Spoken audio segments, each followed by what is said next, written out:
On an autumn morning in 1947, pale sunlight stretched across the grey stone walls of the former Ministry of the Army building in Ichigaya. Through the tall windows, the first rays of the day shone down onto the wooden floor steeped in the scent of time. The door to courtroom No. 1 creaked open. All eyes immediately turned toward the person who appeared. Hideki Tōjō, former Prime Minister and former Commander-in-Chief of the Imperial Japanese Army, entered with a solemn bearing. He wore a dark khaki uniform weathered by time, the row of old medals resting silently on his chest, the collar pressed flat without a crease, as if that very morning he had still been standing in the staff room of the general headquarters. His face was haggard, the cheeks hollowed from months of confinement.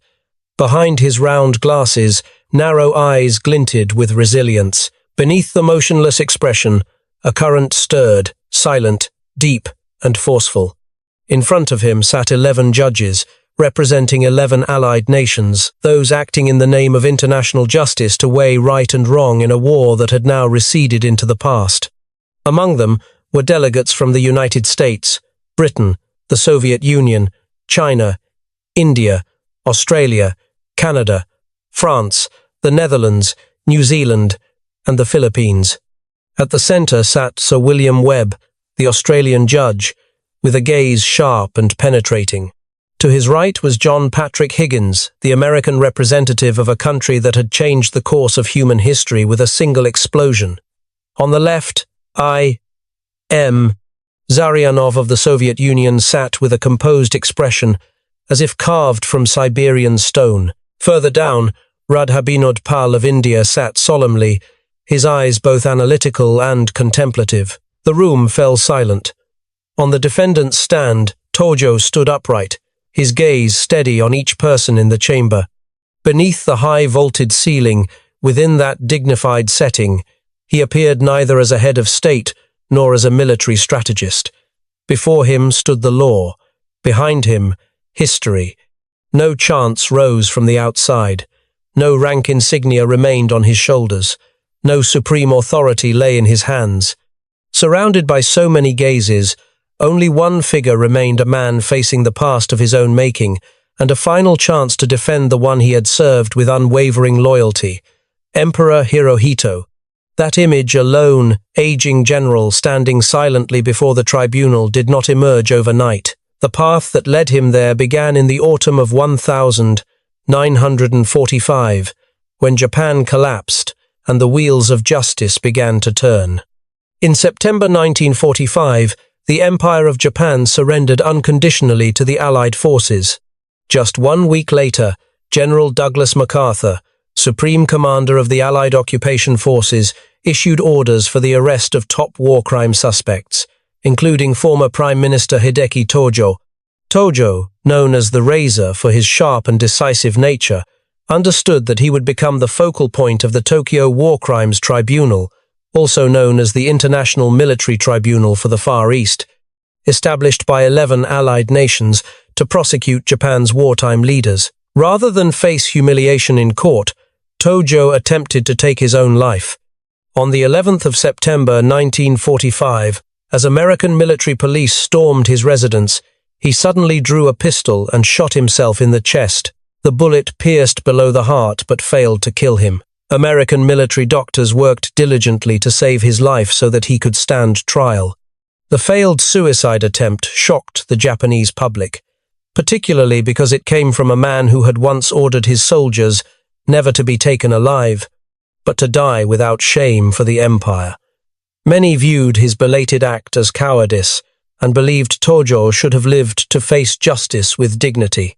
By May 1946, Tojo Hideki and 27 other military and government officials were formally brought before the International Military Tribunal for the Far East in Tokyo, held inside the former Ministry of the Army building at Ichigaya.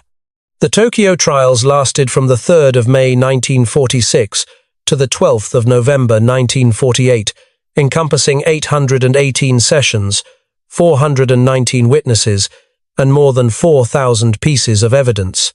Tojo was charged with crimes against peace, namely, initiating and waging wars of aggression, along with numerous war crimes and crimes against humanity. He was regarded as the most significant defendant, Japan's equivalent to Göring at the Nuremberg trials, having held actual wartime executive power. In the eyes of the world, Tōjō stood shoulder to shoulder with infamous figures like Hitler and Mussolini. Before him sat an international panel of judges from 11 countries, with Australian Judge Sir William Webb presiding as Chief Justice. Even in the face of a likely death sentence, Tōjō carried himself with relative composure, prepared to fight one last battle through his testimony. What drew even more attention was the absence of Emperor Hirohito, the supreme leader of Imperial Japan, from the list of defendants. Many believed that justice for Japan's war crimes could not be complete as long as the emperor remained untouched by the law. French Judge Henri Bernard went so far as to declare that the entire trial was flawed from the outset, due to the exclusion of Hirohito from prosecution. Chief Justice Webb also remarked, "The decision not to indict the emperor, despite his role in the Pacific War, is something this tribunal must consider when determining sentencing." In other words, some Western judges believed Hirohito could not be truly absolved, at least not from the standpoint of a head of state's ultimate responsibility. However, the decision not to prosecute Emperor Hirohito was, in essence, a political compromise agreed upon at the highest levels of the Allied leadership. At the Potsdam Conference in July 1945, U.S., President Harry Truman had tacitly accepted that the emperor would remain on the throne after Japan's surrender in order to stabilize and facilitate the post-war reconstruction of the country. Immediately after Japan's capitulation, both American authorities and the new Japanese government aligned on a shared course of action. The imperial court would not be held accountable for the war. The Allies intended to preserve the emperor's authority as a means of ensuring the Japanese people would peacefully comply with the terms of occupation.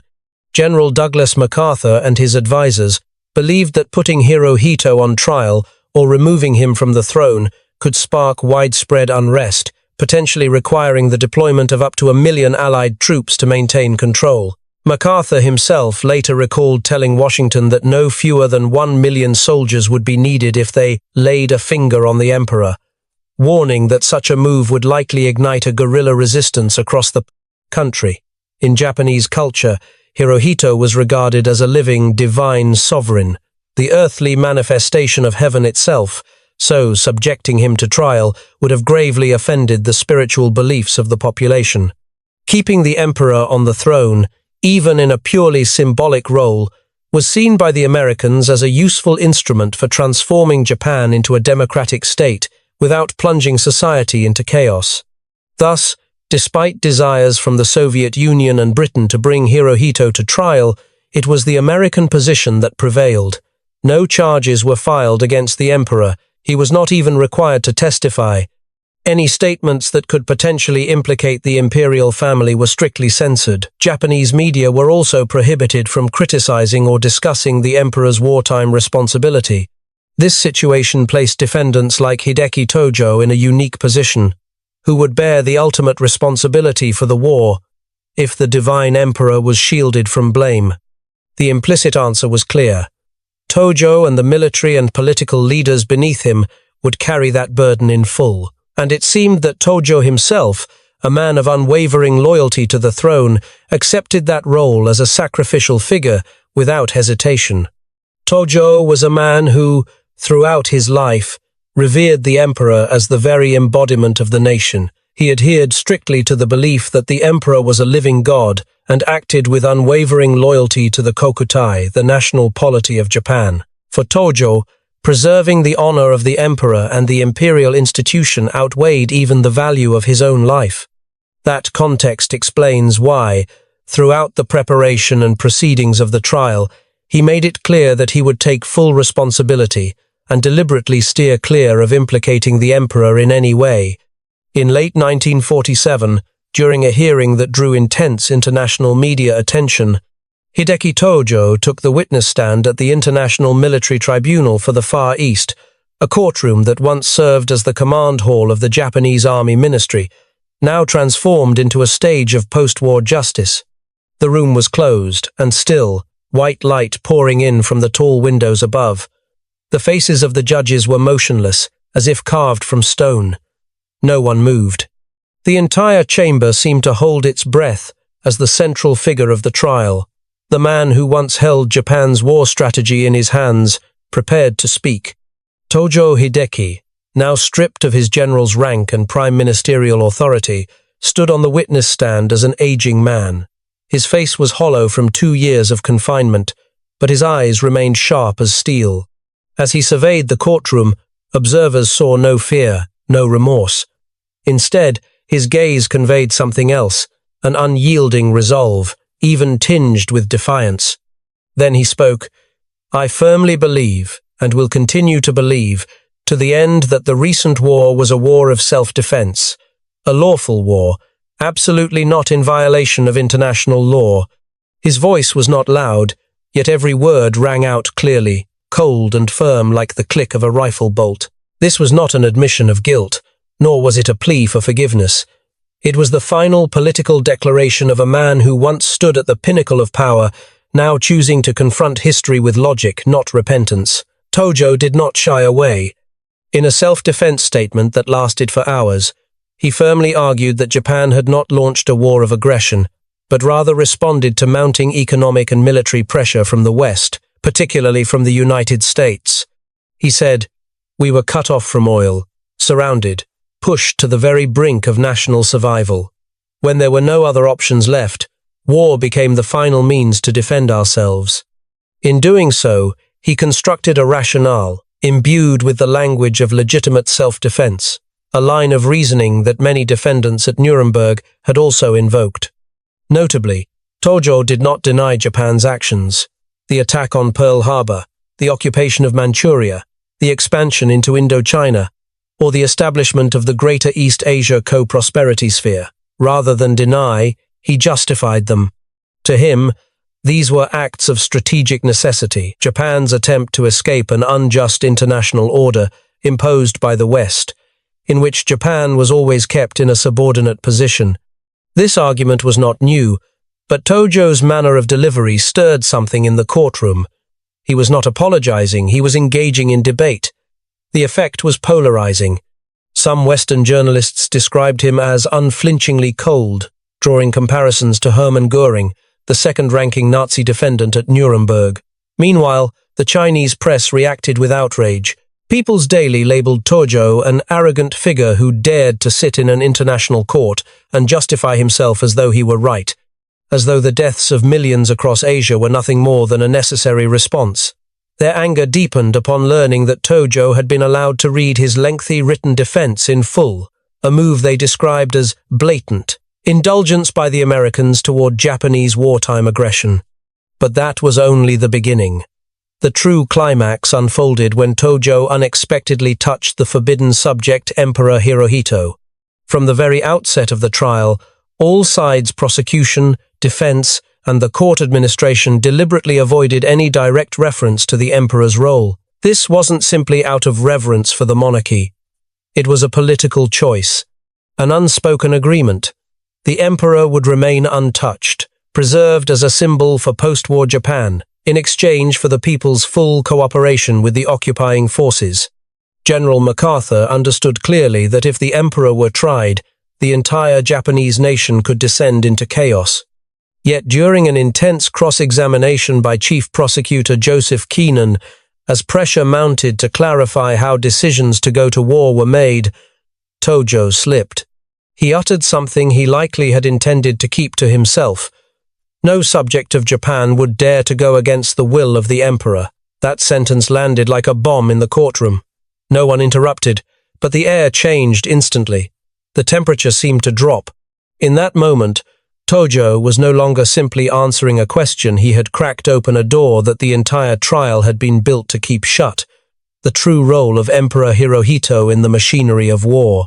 Under the wartime Japanese political system, the emperor was not merely a symbolic figurehead.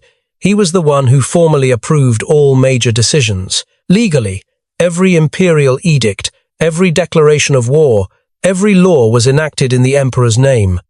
If Tojo was right, if no official dared defy the emperor's will, then it followed that every wartime action had received the emperor's sanction, and if that were true, then the rationale for sparing Hirohito from prosecution no longer held solid ground. Immediately, Tojo's defense attorney leaned in and whispered urgently, reminding him to proceed with caution. The prosecutors quietly closed their case files and paused the line of questioning. The atmosphere shifted. Tojo, perhaps realizing that he had stepped into forbidden territory, fell silent for a long moment before continuing. A few days later, when he returned to the witness stand, Tojo amended his earlier statement. He now claimed that the emperor did not direct the war, that all decisions originated from the cabinet and the imperial general headquarters, and that the emperor merely gave his approval reluctantly. Chief Prosecutor Joseph Keenan, seemingly to ensure the testimony would not spark political consequences, even offered leading questions to help Tojo clarify that the emperor bore no responsibility. The court records officially logged this revised testimony as fact, and with that, Hirohito was implicitly declared innocent. There were no charges filed, no cross-examination, no judicial proceedings of any kind. The heavenly sovereign remained on the throne as a symbol of a newly democratic Japan, now under the patronage of the United States itself. As for Hideki Tōjō, the man who once directed Japan's war effort, he now assumed the moral responsibility on behalf of the nation's supreme leader. From that moment to the end of the trial, he remained silent. No further justifications, no attempts to shift blame. It was as if he had fully grasped his role, to be the scapegoat for the system, the political shield for the emperor, the sacrificial figure to preserve the nation's dignity. For many historians, that moment marked a quiet but decisive turning point in the Tokyo trials. Despite standing as a defendant, Tojo played a role in completing the post-war script that the Americans had envisioned.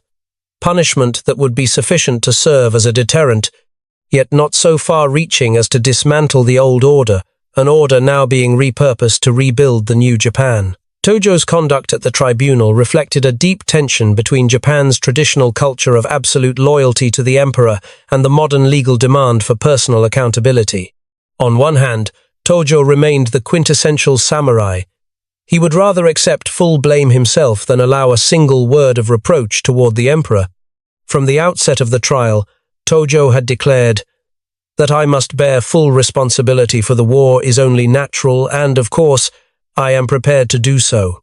He viewed this not as surrender, but as a duty to clarify the historical context and ensure peace for future generations. In reality, his pledge to accept full responsibility conveniently aligned with the broader post-war strategy shared by both the Americans and the Japanese authorities, to assign guilt to a limited group of militarist leaders while keeping the imperial family untouched, its prestige intact. On the other hand, from the perspective of Allied legal standards, allowing the supreme wartime figurehead to escape judicial scrutiny was deeply problematic. Many Western observers struggled to understand Japan's concept of when the sovereign commands his retainer to die, disobedience is disloyalty. To them, Tojo's blind devotion only underscored the injustice. How could Hirohito's name appear on countless war directives, and yet he never once had to answer for any of it? Chief Justice William Webb stated bluntly, if the emperor did not want war, he ought to have restrained his subordinates. Even as a constitutional monarch, he cannot be exempt from responsibility under international law simply because he acted on the advice of others. This comment was later criticized by General MacArthur as cheap political grandstanding meant to appease Australian public opinion, but it reflected what many others felt, that justice in Tokyo had been compromised for political reasons. Indian Judge Radha Binod Pal even rejected the entire verdict, arguing that the tribunal represented victors' justice and that Western history, riddled with colonial aggression, lacked the moral authority to judge Japan. Despite differing motives, both Pal, Webb, and Bernard pointed out the same flaw in the Tokyo trial. The absence of the emperor rendered any effort to assign true responsibility incomplete. In Japan, however, Most of the public at the time felt a sense of relief that their emperor had remained untouched. In the end, Hirohito stayed on the throne, though he was required to renounce his divine status in 1946 at MacArthur's insistence. Meanwhile, Hideki Tōjō and 6 other defendants received death sentences and were executed by hanging on the 23rd of December 1948. When the sentence was delivered, Tojo was seen smiling calmly in the courtroom. Perhaps, to him, dying in place of the emperor was the final act of loyalty. In his final writings, Tojo expressed no bitterness toward his fate.